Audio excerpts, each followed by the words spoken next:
অনুরাগী ছ ধারাবাহিকের আজকের পর্বে দেখা যায় যে কুন্তলা বলে যেভাবেই হোক আজকের বিয়েটা হবে, এর সমস্ত ব্যবস্থা আমি করে দেব। চারু তখন বলে আমি ওই সিসকে আর হারাতে পারবো না, তাই আমি তোমাদের দলেই আছি। এই বলেই কুন্তলার সাথে হাত মেলায়।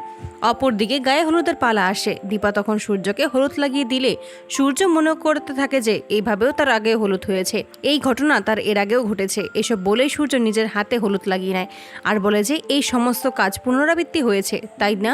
এই বলেই দীপার গালে হলুদ লাগিয়ে দেয়। তখন সকলেই ক্ষিপ্ত হয়ে যায়। সেখানে চারু এসে রাগ দেখাতে থাকে দীপার পর আর বলে যে তুমি ইচ্ছে করে এমনটা করেছো, তাই না? আর কুন্তলার কথাগুলোই মনে করতে থাকে। কুন্তলা ঠিকই বলেছিল, দীপা থাকলে কোনোদিনও তার সাথে সূর্যের বিয়ে হবে না।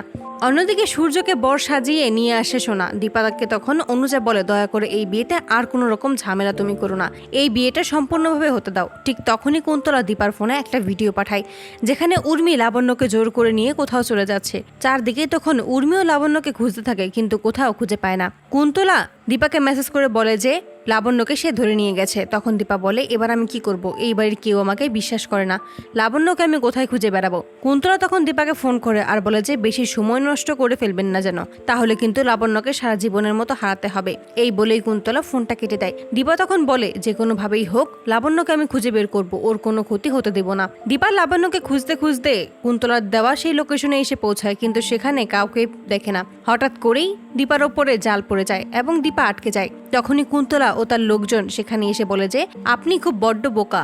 এই বলেই কুন্তলার লোকজন তাকে ধরে একটা কফিনের ভিতর ঢুকিয়ে দেয়। অপরদিকে দেখানো যায় যে উর্মি লাবণ্যকে নিয়ে বাড়িতে আসে। লাবণ্য তখন বলে তুমি আমায় একটা জিনিস দেবে? উর্মি তখন মনে মনে বলে একবার শুধু একটু লাই দিয়েছি বলেই মাথায় চড়ে বসেছে।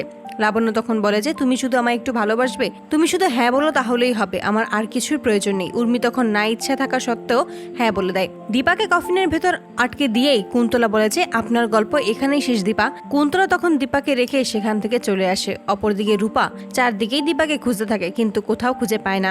দীপ তখন বলে বড় মা তো এখানেই ছিল। রূপা যখন চারদিকেই খুঁজে তখন অনুজা এসে বলে যে তোর মা এখানে নেই, এতে ভালোই হয়েছে। ছদ্মবেশে রুডি এসে বলে দীপা নিজের চোখে এই বিয়েটা দেখতে পারবে না বলে এখান থেকে চলে গেছে। ঠিক সেই মুহূর্তে লাবণ্য রূপার কাছে এসে বলে ভালো দাদার মা আমাকে জামা কিনে দিয়েছিল। তখনই খটকা লাগে রূপার, ভাবতে থাকে যে হঠাৎ করেই কাকিয়া লাবণ্যকে কেন জামা কাপড় কিনে দেবে। তখনই দেখা যায় সোনা চারুকে ডাকতে আসলে পার্লারের মহিলারা বলে যে একটু পরেই তাকে নিয়ে আসছে। দীপ রূপাকে এসে জানায় যে বড় মাকে কোথাও খুঁজে পাওয়া যাচ্ছে না। অপরদিকে দীপার অবস্থা খারাপ হতে থাকে। দীপা তখন বলে যে তুমি সবাইকে ভালো রেখো ঠাকুর,